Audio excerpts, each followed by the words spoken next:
Sani, the principal, the Rift Valley National Polytechnic, formerly Arvist, Rift Valley Institute of Science and Technology. When the Kenya Kwanza government came up with an idea of establishing about 1 million online jobs for the youth, and that is a project which they started rolling out, and they are collaborating with institutions, that is the TVET institutions.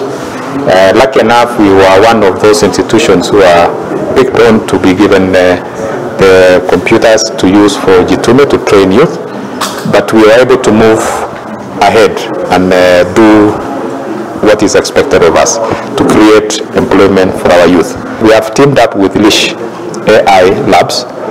We are training students on how to do the AI jobs in the labs. We train them, we mentor them, and then we allow them to work.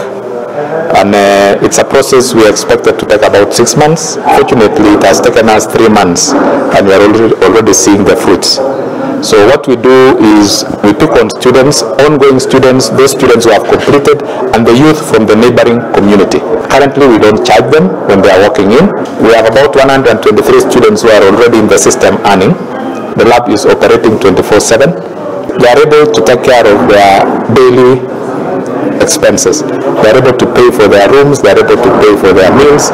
Some of them are even sending something to their parents. So that what is happening in the industry should be what is happening in the classroom. Naitwa Dan Jiriri, Director and CEO of Lish AI Labs. We realized that there was a lot of work in the Western world, especially in the field of AI, and very few people are doing it. What we do is that you asked about the match between the industry and the trainings.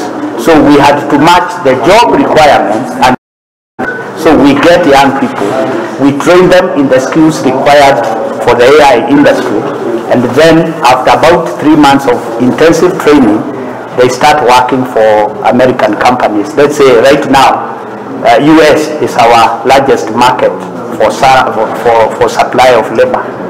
Right now, we have only taken Rift Valley Institute, Jeremia Nyaga in Embu, Unyejes in Embu, Eldama Ravine Vocational Center, and Rift Valley Innovation Center in Mwachon, Baringo. These 5 institutions were supposed to be proof of concept. And I believe right now the government has seen, yes, there are many jobs out there. I'd like to tell the youth that this program is a good program. They should enroll themselves in it. At least they will be able to get something for their daily use. Riboti ĩyo